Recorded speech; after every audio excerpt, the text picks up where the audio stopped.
itu kelanjutan dari tausiah yang pertama dan kedua.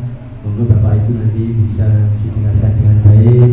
Semoga menjadi amalan ibadah kita semuanya. Amin. Untuk itu, untuk menyingkat waktu, sepenuhnya waktu kami serahkan pada Pak Yai. Semoga.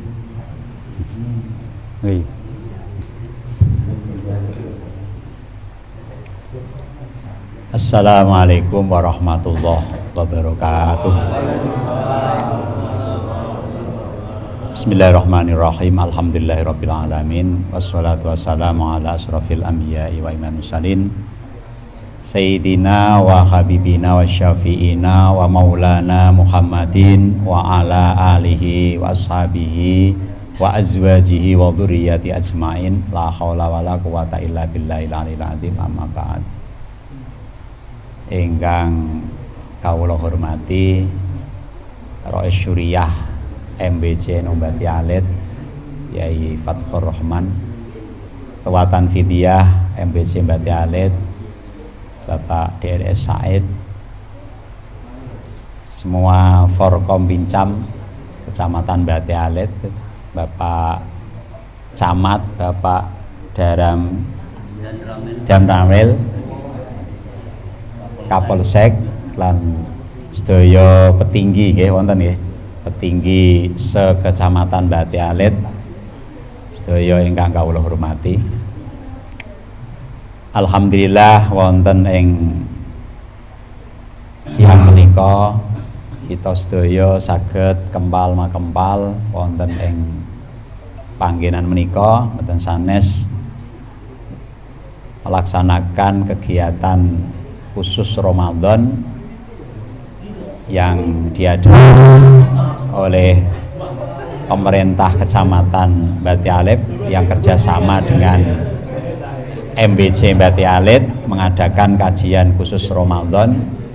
Hari ini adalah hari yang ketiga dari pertemuan yang selanjutnya.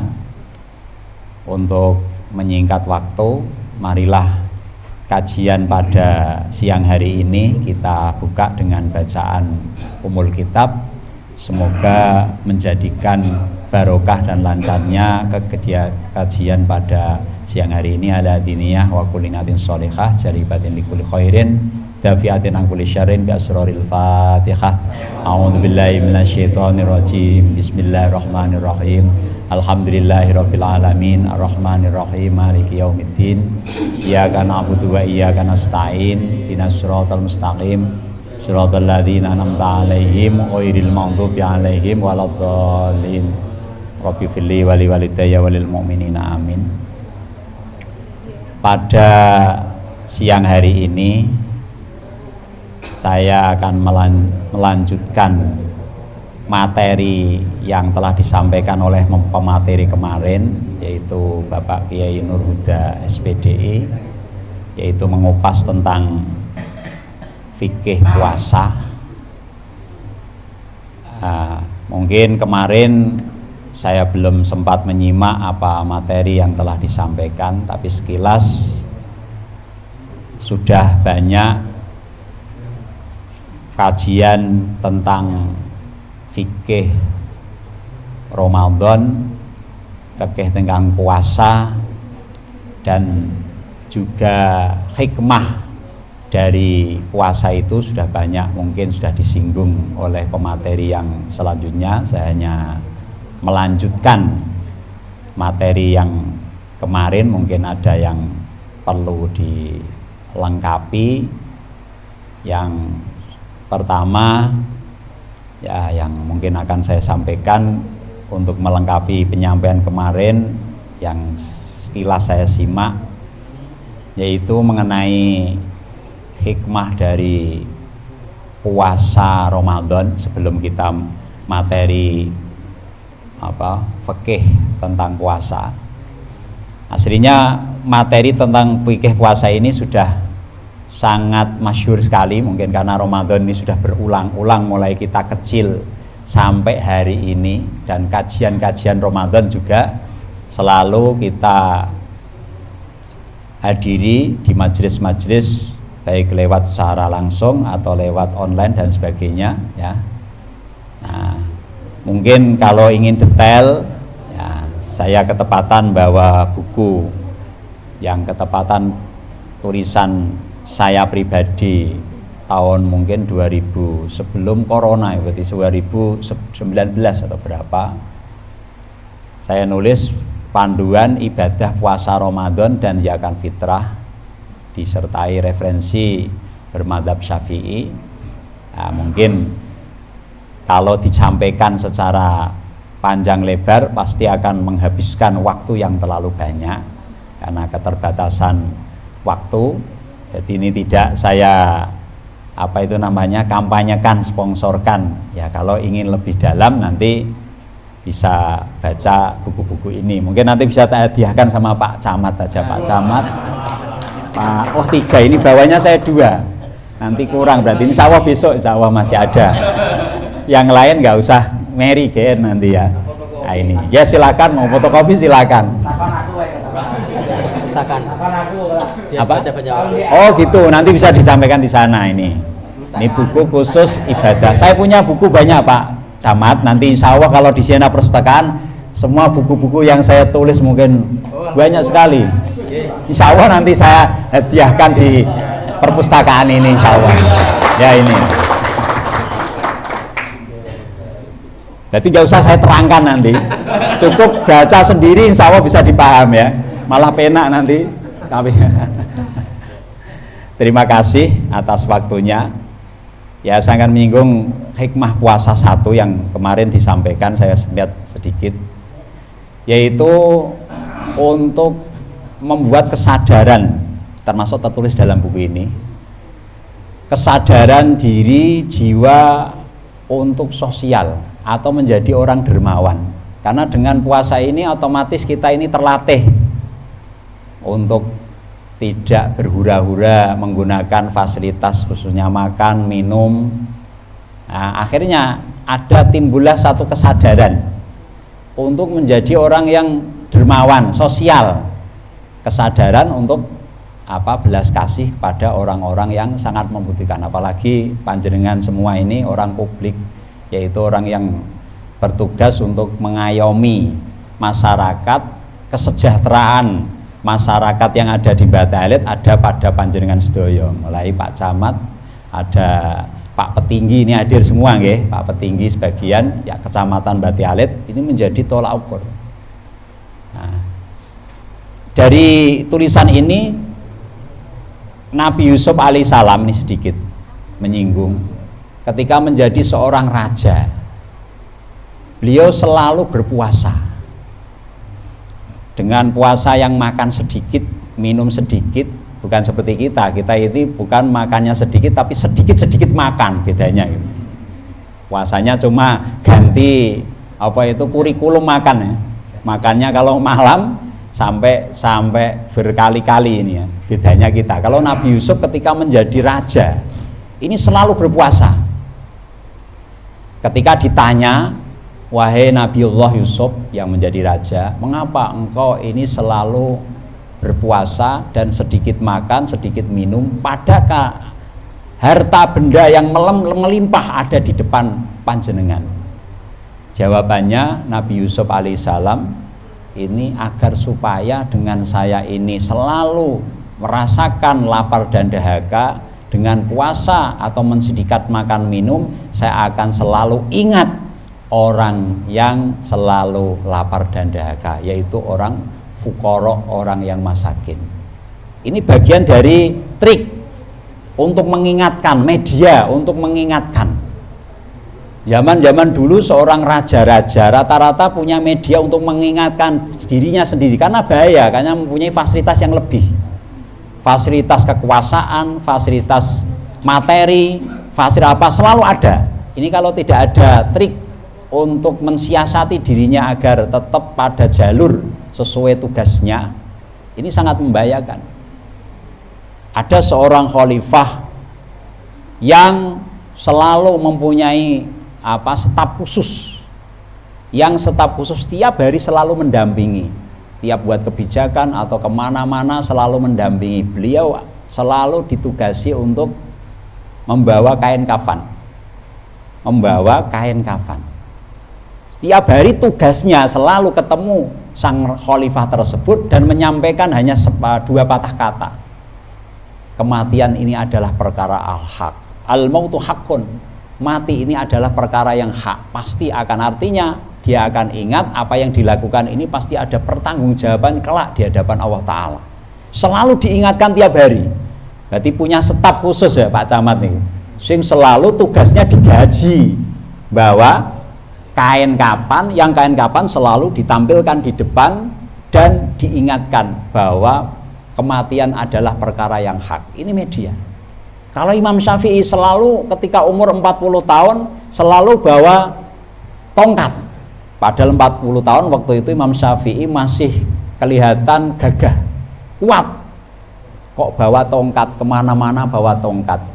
Ketika ditanya, wahai Imam, engkau kelihatan masih sehat, kuat, kok selalu membawa tongkat ketika kemana-mana? Beliau menjawab, li'anni musafirun, supaya saya ingat bahwa aku adalah seorang musafir, yaitu seorang pengembara yang nanti akan kembali ke tempat yang semestinya. Ini sementara. Jadi ini media. Termasuk nama dari tasbih itu namanya al-mudzakir. Dimakan tasbih termasuk al-mudzakir. Mudzakir itu namanya apa? Perkara yang mengingatkan. Nah, kita ini mudzakirnya sudah ganti ini. HP kita ini. Ini mudzakirnya. Kalau orang dulu kan enggak gitu. Bawanya tasbih. Terlalu mesti kalau enggak dugaan pasti ingat ya. Ini fungsi apa? Multifungsinya untuk ini. Nah, kita ini mudzakirnya aslinya HP itu juga bagus multifungsi. Bisa dibuat ngaji, bisa dibuat komunikasi, dibuat informasi, bahkan dan lain sebagainya. Nah, ini tergantung kita menggunakannya ini. Ini bagian dari pelatihan puasa ini, satu media untuk selalu kita ini mengingat seperti Nabi Yusuf alaihissalam. Itu yang pertama. Yang kedua, saya akan mengupas sedikit lagi hadis as-saumuli wa ana aji. Ini ada rahasia apa? Ini sudah populer. Puasa ini adalah hanya untukku Allah, dan aku sendiri yang akan membalasnya. Amal-amal yang lain pasti ada batas-batas pahalanya, mulai dilipat gandakan 10 sampai 700 sampai tidak terhingga. Pasti ada, tergantung dari bentuk amalnya dan tergantung dari kapasitas keikhlasannya. Tapi untuk puasa ini hanya hak prerogatif saya sendiri yang aku akan membalasnya. Ini ada apa? Ini banyak ulama sampai mencapai 50 sarah tafsir untuk menafsiri dawuh Allah Ta'ala yang misterius ini. Apa pengertian dawuh Allah ini? Tapi yang paling populer dari 50 lebih. Saya banyak baca kitab-kitab sarahnya sampai mencapai 50 tafsir. Itu satu ternyata, yaitu pahala puasa ini adalah tabungan khusus, deposit khusus yang akan disimpan oleh Allah, bahkan malaikat pun tidak tahu pahalanya. Jumlahnya berapa? Nabi-nabiyun mursalun, dalam kitab nabi-nabi yang diutus saja yang terkenal makrifat, malaikat saja tidak mampu untuk mengetahui berapa pahalanya ini. Hanya Allah yang mengetahui. Ternyata mempunyai kemanfaatan yang kembali pada kita apa? Nanti ketika kita nanti dipertanggungjawabkan di hadapan Allah Ta'ala di hari kiamat, khususnya interaksi manusia atau hukul adami, apalagi kita ini orang publik ya. Semakin kiai saja ya, kiai sak kecamatan, kemungkinan hukul adaminya satu kecamatan, Pak Camat satu kecamatan, Pak Kapolseknya kecamatan, Pak Daramil dan semua petinggi-petinggi ini kemungkinan hukul adami lebih besar. Karena apa? Banyak interaksi. Ini kan bahaya ini.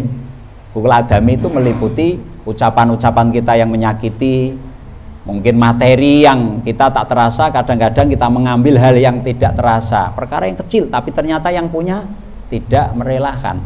Walaupun satu batang rambutan kadang-kadang tak terasa ambil-ambil, ternyata yang milik itu yang punya ini nggak rela. atau ucapan kita, atau sikap kita, atau urusan harta dan lain sebagainya. Ini bahaya, nanti tuntutan kita ini banyak nanti. Artinya nanti ketika di hari kiamat, mereka-mereka yang punya tanggungan kita ini selalu minta kepada Allah Ta'ala atas pahala-pahala yang kita lakukan, sholat kita, apa-apa kebaikan kita, nanti diminta hukul adami. Karena apa? Kita tidak bisa nyaur itu, tidak bisa menuhi, tidak ada harta. Kalau hukul harta, tidak punya apa, hanya sholat kita yang nanti akan menjadi korbannya, diminta oleh mereka. Sholat kita, haji kita, ibadah-ibadah yang laga. Nah, ketika kebaikan kita sudah habis, nanti kita akan diganti kejelekan kita ini, kejelekan mereka, para orang yang punya tanggungan hukul adami dengan kita ini yang akan dilempar ke kita. Akhirnya kita ini penuh dengan dosa-dosa kriminal-kriminal dengan hukul adami, akhirnya layak neraka. Nah, dari inilah puasa ini yang tidak bisa digugat ini, tidak bisa diminta deposit ini, deposit ibadah-ibadah kita ini yang untuk puasa ini mereka tidak mampu. Sudah habis ini, wah neraka. Lah Allah Ta'ala nih, lah kamu masih punya tabungan yang besar. Baik puasa Ramadan, puasa yang wajib, atau puasa yang sunnah, ya. Ini menjadi deposit yang nanti akan nampak nih kono, sang penyelamat ini. Nah, akhirnya dia tampak di dalam tulisan buku catatan amalnya, akan tampak pahala puasa ini menjadi sang pahlawan ini. Ya Allah Ta'ala ini merahasiakan ini, malaikat tidak tahu. Nabi pun, apalagi wali, Nabiun mursalun dalam kitabnya itu, nabi yang diutus, apalagi wali, apalagi kita, itu tidak mampu. Hanya as-saumuli wa ana ajzi, puasa itu hanya hak prerogatif saya yang akan kita wa ana ajzi, yang aku akan membalasnya. Di waktu itulah kita akan butuh puasa. Mulanya puasa ini betul-betul kita pakai, kita gunakan sebaik-baiknya, khususnya di bulan Ramadan, bulan yang berkah ini. Saya kira ini melengkapi untuk hikmah yang ada. Terus selanjutnya ini nanti tetap sekilas, nanti kalau kurang disambung besok lagi, kalau kurang lagi baca sendiri bukunya. Gitu aja. Bismillahirrahmanirrahim. Saya akan bahas masalah fikih Ramadan sekilas. Yang pertama, macam-macam puasa, macam-macam hukum puasa ya. Beda kalau kemarin Yehuda nyampaikan, saya lihat itu macam-macam model puasa. Puasanya orang khusus, orang umum, atau orang khususnya khusus. Itu ada kitabnya sendiri itu. Kita bahas puasa perspektif fikih. Ada puasa perspektif thariqah. Ada puasa perspektif hakikat. Dalam kitabnya Imam Ghazali, kitabnya Sultanul Auliya Syekh Abdul Qadir Al-Jailani ada Sirrul Asrar wa Madharul Anwar. Itu membahas ibadah komplit. Awet mulai sholat perspektif fikih syariat, perspektif thariqah, perspektif hakikat. Itu nanti beda-beda ini. Ada puasa juga sama, ada haji juga 3 perspektif, dan ibadah-ibadah yang lain. Tapi kita ini adalah orang awam. Ya, puasa kita ala perspektif ulama syariat. Ya, kemarin mungkin sudah disinggung. Yaitu hukum puasa. Hukum puasa ini secara umum ada 5 di sini. Yang pertama ada puasa wajib, yaitu termasuk puasa Ramadan. Di buku saya ditulis lengkap, puasa wajib yang secara turut menurut, harus tiap hari, tidak boleh dipedot-pedot. Contohnya Ramadan, itu kan harus secara berkesinambungan. Ada puasa kafaroh dihar, wah ini kalau dijelaskan ngaji fikih khusus ini. Ada puasa wajib yang boleh dipisah-pisah. Ada boleh puasa yang boleh dipisah, wajib dipisah-pisah, tapi wajib. Kita nggak usah kita bahas terlalu panjang. Pokoknya ada jenisnya puasa yang wajib, banyak sekali modelnya. Di sini kita masuki yang puasa Ramadan. Yang di sini nanti baca sendiri, biar penasaran nanti. Di sini puasa wajib itu banyak sekali di sini. Yang kedua ada puasa sunnah. Puasa sunnah ini secara umum dikelompokkan menjadi 3 kelompok. Satu, ada puasa sunnah yang tahunan, sifatnya tahunan, datangnya setahun 1 kali. Contoh seperti puasa Asyura, tanggal 10 Muharram. Itu hanya 1 tahun 1 kali kesempatan itu. Ada puasa tanggal 10 Dzulhijjah, keliru. 9 Dzulhijjah, yaitu hari Arafah. Ada 9 Dzulhijjah, hari Tarwiyah. Ya. Ada puasa 6 hari setelah bulan Ramadan. 6 hari, yaitu yang lebih baik langsung disambung mulai tanggal 2 sampai tanggal 7. 2 sampai 7 ya. Kira-kira bapak-bapak ini termasuk Pak Kiai, kelakon enggak kira-kira ya? Setelah Ramadan tanggal 2, siap? Wah, alhamdulillah, saya itu seumur hidup baru 1 kali. Baru 1 kali setelah Ramadan itu tanggal 2 langsung puasa. Wah, betapa risikonya, teman-teman makan tamu sembarang dan lain sebagainya. Ini luar biasa. 1 kali saya ingat ini. Tapi luar biasa manfaatnya ini. Manfaatnya luar biasa puasa ini. Kalau saya membahas antara orang itu puasa seperti ini, nanti ada prakteknya sendiri. Saya kemarin kenang-kenangan di, bukan ini pamer nggih. Wong ilmu kan cara Gus Bak kan boleh diduduhke karo warung ya. Biar ning kene. Baru selesai kemarin saya nulis cerita-cerita khusus orang Ramadan. Uniknya puasa, ibadah puasa itu apa? Cerita-cerita yang hubungan dengan Ramadan, melebihi 50 cerita. Khamsina kisotan min kisosi Ramadan. Nah, isinya cerita-cerita, termasuk ono wong gara-gara keuntungan puasa, manfaatnya puasa iso ngalahkan orang-orang yang lain apa? Wah, banyak sekali lah. Mungkin tambah penasaran, tapi kitabnya masih bahasa Arab semua. Nah, bahasa Arab semua. Nah, itu contoh. Biar penasaran, enten tadi ya ngono. Nah, saya langsungkan lagi, ada puasa di bulan Rajab 1 tahun 1 kali dan lain sebagainya. Ada puasa yang sunnah yang sifatnya mingguan. Bulanan dulu. Bulanan, contohnya puasa 3 hari tiap bulan. Tanggal berapa?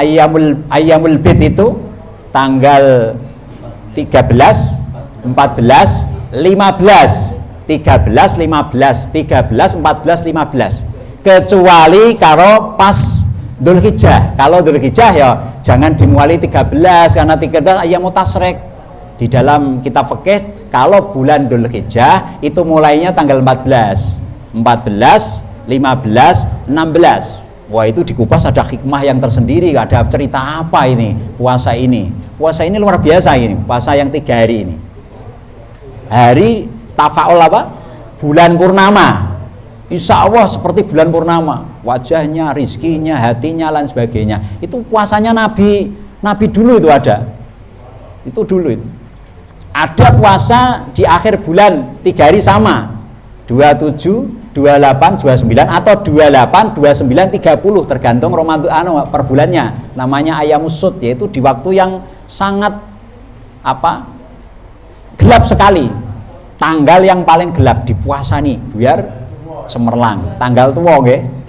Oh, tanggal tua Hijriah ini. Kalau tanggal tua Pak Pegawai ya metok gaji nih. Ini tanggal tuane Ramadan ini nih kono. Biar meh dapat bulan awal Ramadan ini ya. Oh, beda ini. Dan lain sebagainya. Ada puasa yang sifatnya mingguan, kesunahan yang mingguan. Seperti puasa Senin Kemis. Ini juga luar biasa kalau kita kupas. Puasa Senin Kemis. Orang ampuh-ampuh itu ahli puasa itu. Pasti ahli puasa itu orang. Senin Kemis dan lain sebagainya. Tapi dari puasa sunnah yang paling terbaik adalah puasa Nabi Daud, yaitu 1 hari puasa, 1 hari tidak puasa lagi, yang paling terbaik ya. Kalau pas hari Kamis ini pas urutannya pas puasa, ternyata ini Rebo pas puasa urutannya, Kamis ini kan tidak puasa, Jumat puasa, ini ketika hari Kamis lebih baik puasa, tapi tidak menghilangkan nilai puasa Daudnya, yaitu puasa tidak itu tidak nilai ketika pas hari Kamis atau hari Senin yang ada puasa itu. Terus yang selanjutnya ada puasa yang makruh. Puasa yang makruh, puasa tapi makruh, karena puasa ini ibadah harus mengikuti aturan main. Perkara benar bisa benar kalau sesuai aturan main, yaitu puasa hari Jumat saja. Hari Jumat saja. atau hari Sabtu saja, atau hari Ahad saja. Saya menyebut Ahad saja ya, bukan hari Minggu. Hari Ahad saja. Berarti kecuali kalau ingin puasa Jumat harus digandeng dengan puasa dengan Kamis Jumat, atau Jumat dengan Sabtu. Sabtu gandeng dengan hari Ahad, atau Sabtu digandeng dengan Jumat. Kalau Ahad dibanding dengan Senin digandeng dengan sebelumnya yaitu hari Sabtu. Biar di situ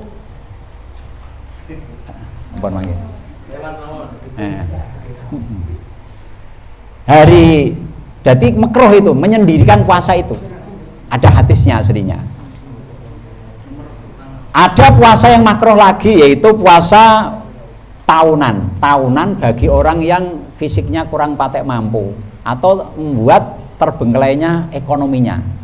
Terus kelulut ning kono mbut gawe de orang kasap itu orang yang memang punya tugas yang interaksi dengan orang lain, baik ekonomi atau panjenengan sedaya seperti ini yang pelayan ya. Dengan itu pelayan, sayyidul qaumi khadimuhum. Kepala kaum adalah orang yang melayani, tugasnya melayani. Ya, sayyidul qaumi akhadimuhum, pelayan ya. Tugasnya panjenengan pelayan. Nah, ini butuh fisik yang ekstra. Ternyata dengan puasa tahunan ini kelulut orangnya ini bisa makruh. Kalau membuat terbengkalai fisiknya, membuat kesehatannya terganggu, atau bahkan ekonominya karena memang kerjanya butuh ekstra, fisik yang ekstra, ini bisa haram ini. Tapi kalau tidak ada faktor dua ini, hukumnya sunnah, puasa tahunan namanya. Ada orang nyebut poso dalail, ya biasanya santri-santri di dalail, hambo pokoknya, santri wali dalail hambo. Itu ada tahunan. Terus ada puasa-puasa yang lain lah niku ada 4 beberapa atau terus kene kono. Yang keempat puasa yang haram. Puasa yang haram yaitu puasa di 2 hari raya. Idul Fitri, Idul Adha. Ini puasa. Mampu sampean mau puasa ini. Wah ning kono. Mampu mau puasa tanggal 1 bulan Syawal, tanggal 10 Dzulhijjah. Itu dilarang asli. Begitu juga ayyamut tasyrik juga dilarang. Dan ada puasa yang haram yang lain. Di sini ada 1, 2, 3 sampai berapa ini nih gini. Banyak sekali. Nah. Terus selanjutnya gimana ini? Waktunya sudah habis ya. Katanya saya kemarin tanya, loh ini malah yang takon moco gini nanti kok penasaran ini. Tadi saya diberi waktu katanya sekitar 20 menit nanti. Ini pun 20 menit ya. Terus saya buka tanya ya. Gitu aja. Nanti kita lanjut lagi. Kok khawatir nak sak bosen ngono ya. Ketemu saya ini 1 kali malah nggak tahu. Saya kan enggak pernah muncul ini ya, Pak Camat belum pernah lihat kula nggih. Wah ning kono. Kula niki pengurus LBM, Lembaga Basul Masail, sing tugasnya di MWJ di bawah naungan Rois Suriah, sing paling bantu Rois Suriah urusan ilmu itu LBM. Tugasnya itu mewadahi masail-masail fikih di Kecamatan Batu Alit. Setelah masuk baik lewat ranting-ranting ini nanti digodok oleh teman-teman, ada komunitas khusus Kecamatan Batu Alit, ada pertemuannya tiap bulan 1 kali, kadang-kadang darurat ya ada pertemuan sendiri, kajian, nanti dibukukan ada masalah. Alhamdulillah sudah ada 4 buku, hampir 5 ini Pak MBC Ketua. Semoga nanti doanya bisa terbit lagi, sudah 4. Oh nanti kalau masih ada dan sampaikan sih tidak apa-apa ya. Nah itu bukunya MBC. Kalau ini buku pondok saya pribadi. Nah, ini bukan pondok yang mencetakkan, pondok yang saya tempati rumah saya. Saya di Ragu Kelampitan, ya, Ragu Kelampitan. Nah, ini ketika buku ini terbit ini kan untuk waktu itu saya untuk buat beli sound system untuk mujahadah rutinan. Pak petinggi saya, Pak siapa? Pak Maskan langsung beli 25 dibagikan perangkatnya ini, percontohan ini. Buku ini langsung dibeli aja. Tahu dengar nih kono. Wah noi, kula nyuwun selawe. Pak Camat beli 100. Wah, ini tak sindir nih. Tapi stoknya enggak ada. Ini stoknya paling sekitar 20 atau berapa wang. Itu berapa yang lalu itu. Ini nyindir Pak Camat nih. Wong Pak petinggi saja, petinggi saya langsung beli 25 biji. Waktu itu 20.000 kali 20. Langsung dikirim ke saya ini. Niatnya nyumbang saya ingin beli penggalangan dana untuk beli sound system acara mujahadah. Alhamdulillah sudah beli nih kono. Ini niatnya gitu di depan bisnis saya itu nih kono. Nah, itu percontohannya. Dibagikan perangkatnya ini. Mau dibaca enggak tahu, tanggung tugas saya pokoknya yang penting aku nggak bisa ngaji, yang penting tak bagi mau dibaca saya enggak tahu tugasnya kata Pak Tinggal seperti itu katanya gitu itu. Ah gitu. Pokoknya petingginya seperti itu ya alhamdulillah semua ini ya. Nah, ini buku yang ada di sini. Insya Allah di buku MBC itu masih ada lebihan beberapa tahun yang lalu. Insya Allah nanti karena di sini ada perpustakaan nanti bisa dihadiahkan juga dari MBC. Kalau ini berarti hadiah dari pribadi saya yang dibaca-baca di sini ya. Nanti ada yang head, yang perempuan ada yang head itu. Buku khusus kajian head yang di MBC dengan Ibu Fatayat itu ada ngaji rutinan. Ngaji kajian khusus head dengan LBM Lembaga Basul Masail ini. Nah ini ya mungkin sebelum saya tutup ada yang ditanyakan. Mau nak keterusan lagi. Terima kasih Pak Yai luar biasa kajian pada sore ini terkait dengan hikmah puasa Ramadan. Tadi disampaikan bahwa hikmahnya itu alasannya takwa. Takwa itu kan sulit kita. Yang tahu hanya Allah Subhanahu Wa Taala. Jadi monggo kalau ada yang ditanyakan, tapi alhamdulillah termasuk di siang hari ini ada hikmah yang luar biasa. Tadi Pak Yai menjelaskan terkait dengan sosial, bahwa di perpustakaan ini saya sampaikan ke semuanya. Siap. Kami membuat perpustakaan ini dengan niat agar para remaja, anak-anak yang ada di Kecamatan Badale bisa belajar ke sini. Jadi wifi di sini ada gratis, buku, kalau membuat tugas-tugas di sini bisa, nggak usah kemana-mana. Dan kami sangat berharap karena bukunya terbatas dan saya percaya di rumah panjenengan semua Bapak Ibu ada 1-2 buku yang tidak terbaca, kadang-kadang tidak disimpan dengan baik. Silakan bawa ke sini. Silakan bawa ke sini, taruh di tempat rah itu, insya Allah akan jadi amal jariah, akan dibaca selamanya kalau buku itu masih ada. Sampai kita meninggal itu nanti kalau bukunya masih ada ilmunya. Ngerti nggih? Iya. Monggo bisa disampaikan. Kemudian sebelum Bapak Ibu bertanya, saya akan bertanya lebih awal ini. Oh monggo. Pertanyaan saya tadi Pak Yai menjelaskan bahwa yang disampaikan di sini adalah membahas terkait dengan puasa syariah. Tadi kami baru siran Gus Dur. Oh ya Allah. Ini saya baca siran Gus Dur.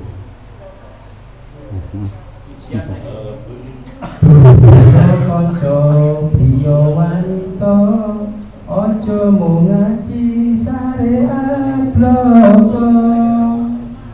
Gur pinter ndongeng nulis lan maca nembe burine bakal sengsara. Artinya kita juga kepingin ngertos napa niku puasa hakikat bahkan puasa syariat.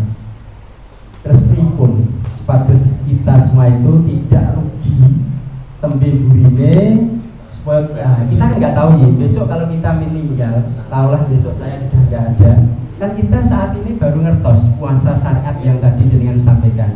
Kami juga pengen ngerti bagaimana bisa puasa syariat, bisa puasa hakikat, bahkan bisa puasa manfaat.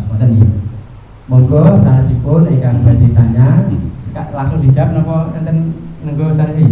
Ya monggo nderekaken kula tamu. Nunggu dua lagi. Masih beda nih, monggo dijawab ini. Ya, ini Pak Camat itu luar biasa itu. Umpama jadi pembicara itu ngalahne kiai luar biasa itu. Si Irsyad dan kepekaannya luar biasa. Berarti ketika ada materi yang disampaikan langsung nyambung materi yang sudah mendarah daging itu. Ngefans Gus Dur. Ya, ngefans Gus Dur nggih.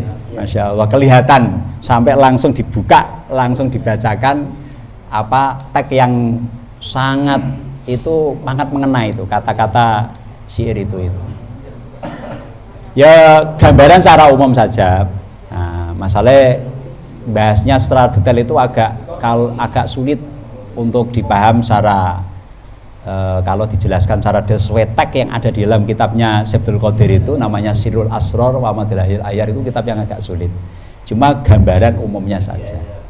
Kita ini nanti akan dipertanggungjawabkan di hadapan Allah Ta'ala itu dua, yaitu dohiron wa batinan, jasmani ini, dengan perilaku kita, lewat ucapan kita, tangan kita, apa yang kita lakukan ini. Ada yang bentuk ibadah yang secara dilakukan sekujur tubuh ini, ada ibadah yang dituntut di dalam hati ini. Jadi ada kewajiban-kewajiban yang dituntut oleh Allah ada di hati ini. Ada larangan-larangan yang dituntut Allah di dalam hati ini. Kalau ibadah-ibadah secara zahir ini sudah sangat masyhur, yang populer, yang kewajiban, sholat, puasa dan lain sebagainya, itu ibadah-ibadah yang fisdahir. Yang secara batin, contoh ibadah batin, orang itu sabar, orang itu ridho apa jadi qadha Allah Ta'ala, orang itu bisa nyapeh dirinya dari keduniawian walaupun di depannya yang penting cara pendapatnya benar secara syariat, ini gaji lewat apa, tapi di hatinya tidak boleh menduakan Allah Ta'ala dalam mencintai. Ini urusannya tasawuf, ini tanggung jawabnya ada ini karena kewajiban yang nama hati. Jalan contoh, ada zuhud namanya, ada tawakal. Jadi ikhtiar dohir, tawakal itu selalu di mana-mana, di hati ketika melakukan apapun harus tawakal Allah. Karena yang artinya tawakal yang buat keberhasilan apapun itu hanya Allah. Usaha kita ini hanya koyo wong dagelan ngono tok, ngger kon mangkat ngono tok. Paling pokok penentunya adalah Allah. Keyakinan kita, dohirnya tetap ubat. Tapi dalam yakinnya ubat-ubat kita ini tidak menentukan. Bahkan goyahnya makan. Kita makan yang dohirnya mengenyangkan, kita didoktrin tidak meyakini makan yang kita makan ini membuat kenyang. Yang kenyang adalah Allah Ta'ala. Minum, itu perkara yang sudah biasa. Apalagi yang lain-lain usaha kita dan lain sebagainya. Ini bagian dari kewajiban-kewajiban ibadah yang bangsa hati, sabar dan lain sebagainya. Larangannya ada, punya sifat hasud, drengki, hatinya masih ketergantungan dengan fasilitas duniawian. Walaupun tidak punya, kadang punya tapi senang. Ada sifat sombong, takabur dan lain sebagainya. Ini kajiannya di kitab-kitab tasawuf. Ini juga akan ada pertanggungjawaban kita di hadapan Allah Ta'ala, hatinya. Malaikat itu hanya menilai hanya casing dohir ini. Urusan hati itu urusan Allah. Nanti akan ditanya, ternyata sholat kita sudah dohirnya syarat rukunnya, puasa kita syarat rukunnya seperti fikih ini sudah sah, tapi ternyata di hati kita puasa ini untuk apa? Bukan untuk lillahi ta'ala, bukan untuk kepentingan-kepentingan yang lain, malah digoda dengan masih ada sifat hasud, drengki, hibah, ngerasani dan lain sebagainya. Sah, tapi dalam coro nanti tuntutan pasalnya, pasal urusan hisab hati kita masalah. Hisab syariat yaitu fisik kita aman, malaikat ini laporan ya aman, ini sudah dilakukan syarat rukunnya. Tapi hisab hati ini nanti akan ditanya, roh kita ini sowan juga akan ditanya. Yang tahu hanya Allah Ta'ala. Makanya banyak terkenal ada hadis yang sangat populer itu, orang yang masuk neraka dihisab Allah Ta'ala pertama kali ada orang yang alim, ada orang yang ahli Quran, ada orang yang ahli perang. Contoh orang perang, waktu ditanya Allah Ta'ala, kamu ini perang mati sabillah? Nggih. Jawabnya Allah Ta'ala, menipu kamu. Kamu ini perang agar supaya kau dianggap seorang pahlawan. Fasilitas sudah kamu terima karena niatmu kamu gendarin seorang pahlawan. Orang dermawan ditanya, saya ini bersedekah untukmu Allah. Enggak, ngapusi kamu. Kamu ini agar supaya bersedekah, agar supaya menjadi dianggap orang banyak, menjadi orang yang dermawan. Ini urusan hati. Secara syariat sudah benar ini, tapi secara hati ini niatnya kita ini tidak benar. Nanti ada hisabnya. Bahasanya Gus Dur tadi, bahasanya nanti kesesat nanti. PD di sana karena puasanya sudah benar, sholatnya sudah benar, susah sedekah, sudah berjuang dan lain sebagainya. Ternyata ada hisab hati yang nanti kita terlena. Nah ini panjangnya nanti besok Yai Fathor nggih ngajine tasawuf nggih. Wah ini tugasnya Yai Fathor nanti gen bahas poso cara hakikat nanti. Wah iki malah beneran kula ning kono. Kula tugasnya kan fikih. Wah, kajian puasa fikih. Ngoyi fatkur mungkin puasa hakikat iso ning kono bisa ning kono. Gitu nanti. Penak aku malaman nanti ya Pak Pak Camat biar dijelaskan lebih detail ngono gitu. Ya gitulah sekilas yang bisa sampaikan, nanti kalau ada apa bisa disambung ngoten Pak nggih. Ya, terima kasih. Monggo sanesipun tadi dijelaskan oleh Pak Yai, hati-hati dengan urusan hati. Ya. Nah, sehingga di Quran itu disampaikan bahwa jangan sampai menyebutkan membanding-bandingkan dengan yang lain. Nah, itu ada. Mary, Nah, Mary Suge Tonggo. Dengan yang lain. Mary Suge Tonggo. Monggo sanesipun. Silakan. Nah, ini tak tunggu-tunggu Ustazah. Wah. Pak Yai ngapunten izin bertanya nggih. Nggih. Tadi kan Bapak menyampaikan terkait puasa haram nggih. Salah satunya kan ada puasa hari Jumat saja. Itu makruh itu yang Jumat. Ya, nggih. Jumat saja, Sabtu saja, sama Minggu saja. Nggih. Kan kita sudah niat nih Pak, pengennya puasa sunnah nggih. Mungkin pengen puasa Daud. Nah, bagaimana hukumnya atau apa yang harus kita lakukan? Tahu-tahu itu kita baru puasa nih Pak, satu hari Jumat kan. Sabtunya haid datang gitu.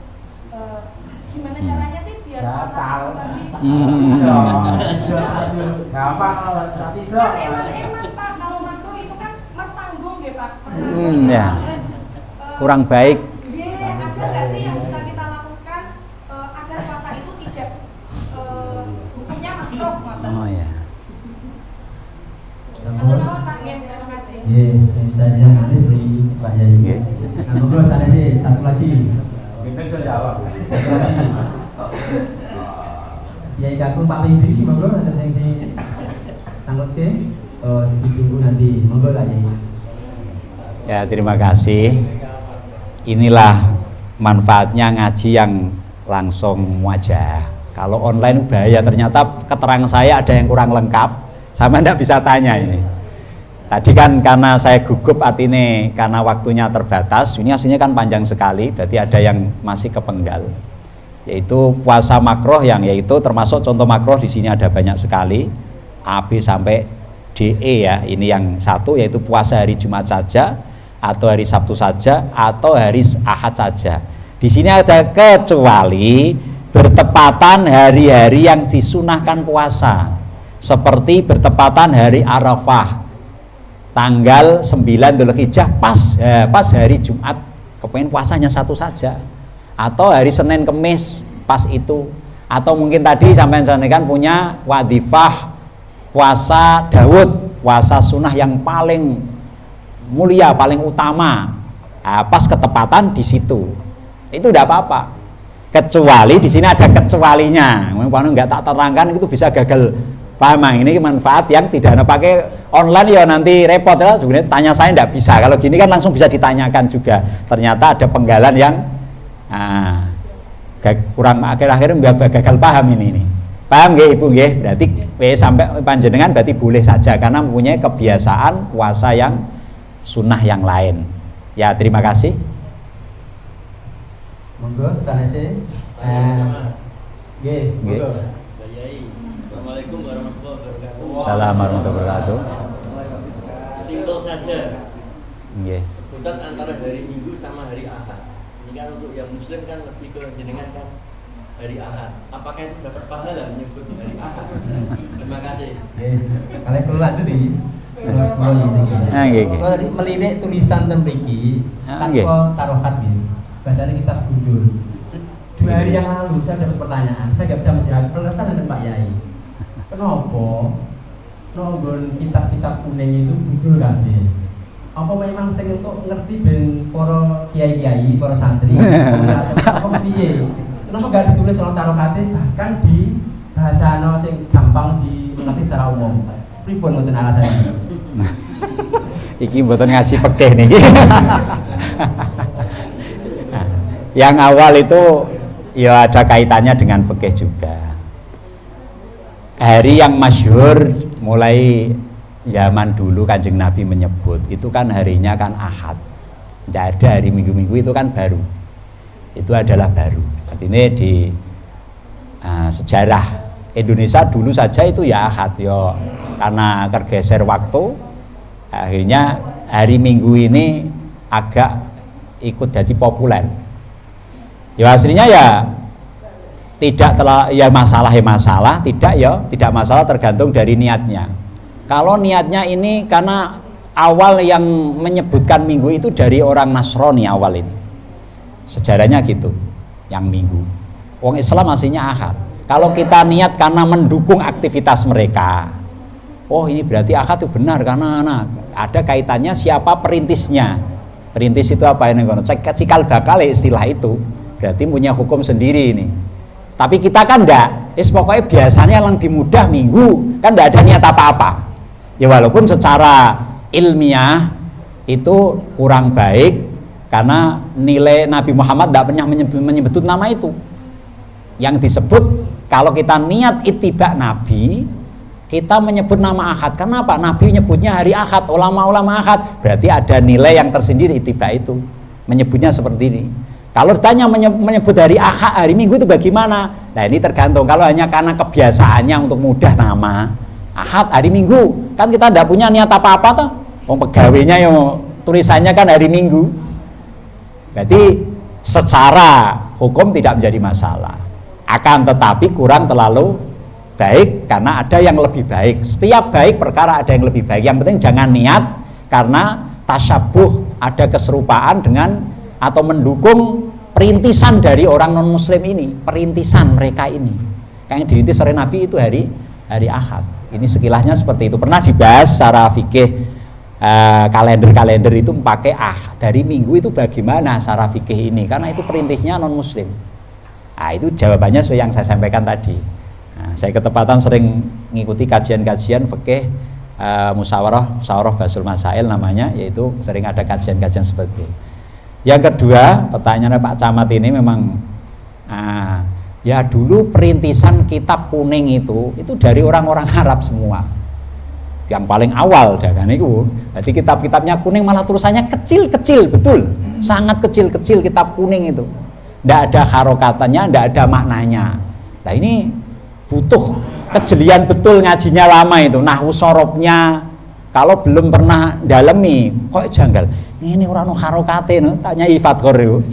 Maca ngene cilik-cilik tulisane ngene lho. Ngene kok ora ono harokate, ora ono manani iso maca, iso nerangno seperti itu ya. Kersane dhewe itu angel tah pripun? Enggak gitu. Ya, enggak kayak gitu. Tapi cetakan-cetakan baru ini sudah mulai diharokati kok. Terus malah ada terjemah zamane Mbah Khalil apa Mbah Bisri banyak sekali. Sebelum Mbah Bisri malah pendiri guru Mbah apa? Mbah Soleh Darat. Sebelumnya enggak ada itu. Pertama yang Mbah Soleh Darat itu. Mulai Mbah Soleh Darat mulai untuk memberi pemahaman menterjemah bahasa yang asli Arab, Quran, hadis dan ilmu fikih ke ya majmu' syariah itu cuma termasuk contoh. Terus ono Mbah Bisri dan sekarang sudah banyak buku-buku seperti ini. Tapi masih ada yang di situ bahasanya masih Arab, masih banyak. Kenapa? Kalau diterjemah terlalu banyak. Ada kitab 45 jilid, Pak. Kira diterjemah dari berapa ini? Mau diterjemah ada, enggak ada yang siap beli. Wong 45 jilid, ada kitab mau Syafiqiyah 45 jilid. Ihya Ulumuddin hanya 4, disarai 11 jilid. Di perpustakaan ada perpustakaan di MBC itu Sarah Ihya itu 12 14 jilid. Ada yang lebih lagi cara majmu' itu 25 jilid. Sama namanya baru dapat namanya itu kitab-kitab keramat itu nih. Masyu'ah 45 jilid nilai 45 jilid. Nah ini nak diterjemah itu jadi berapa ini? Enggak ada yang beli paling ning kono mungkin ning kono. Lah orang-orang bisnis itu kadang-kadang yang sudah laku-laku diterjemah, diiki dan lain sebagainya ini. Itu hanya seperti itu. Aslinya bukan untuk biar sulit, biar sakral. Sampai kitab-kitab kelenek perdukunan itu kan ada, raja-raja sudah diterjemah. Tapi ada kalian tidak ada gurunya yang kurang mandi, itu kan urusan ora bakal dukun ya. Bisa resepnya sama ditulis seperti itu, raja seperti ini, tapi ning kono kalau ndak ada bakat ndak mandi no. Itu urusan ada yang lain, ini bakat ini. Padahal ada resepnya, ada itu banyak. Nah, contohnya tidak diterjemah ini, ada. Sekarang sudah mulai banyak diterjemah ning kono. Cuman jenengan sing dereng ngertos mungkin. Ya mungkin siapkan sewu mungkin anggaran yang banyak, nanti tak apa jenenge buku-buku banyak sekali di pesantren yang ini. Kula kan gadah buku-buku yang Indonesia ini kuwadah kita ngene. Kuat iki buku-buku sampai 1 lemari. Hobi beli. Termasuk Ifatur bukunya kitabnya Katai. Fatkur kiai-kiai sing niku kata Yadib, yen almarhum Iwaib. Ketoke nomor 3 menawa rada kula rada akeh ketoke. Mung kalah mbek Ifatkur rada wong kiai rada cilik kan dhewe ning ngono. Kitabe ketoke 2 lemari kitabe kula. Kitab Fafiri lawa. Kitab Fafiri lawa ada. Ada kula. Gada sawah. Itu diterjemah ya. Kitab mriko iki. Oh ngono. Alhamdulillah monggo. Pinaran nggih kula monggo ning kono. Tapi biasa mawon nggih. Kaya Pak Polsek nggih kula malah medeni aku pe ditangkep niku. Riyen Pak Kapolsek kula riyen kenal Pak Mariono niku pe dolan nggih kula pesen, "Pak jenengan nak dolan kula ampun nggawa pakaian dinas." Masyarakat kula kaget dari kula sing ditangkep mangke. Darane iki teroris ngono jarene ngono bahaya ngono. Nak dolan nggih kula, dolan rak sida ren berbahan. Iku nggo pakaian biasa. Iki kiai ini kena apa iki bahaya kira iki Pak. Bahaya niku. Lah nak pakaian seperti ini kan mboten iki mengkono. Nyamar mawon biasa niku. Kula diparani Pak Camat iki napa iki ngono. Rak mungkin narik utang ya ora meh diwehi apa menawi teh Pak. Ayo untuk pengulang sama. Ah terima kasih penasaran dari aku diwehi apa menawa niku malah geger ya Pak. Tanggoku malah tak dumi ra payah bayar Pak. Ya terima kasih. Saya kira ini waktunya sudah cukup nggih. Saya sekian. Besok bisa disambung. Besok insya Allah materi puasa khusus wakiyah-wakiyah. Kejadian-kejadian yang kasus puasa nanti di buku ini juga ada. Insya Allah nanti akan saya sampaikan. Ya sekian. Saran kami kurang lebih yang mohon maaf yang besar-besarnya. Wa ma fiq lam thoriq. Assalamualaikum warahmatullahi wabarakatuh. Oke, matur sangat Pak Dari luar biasa pengawasan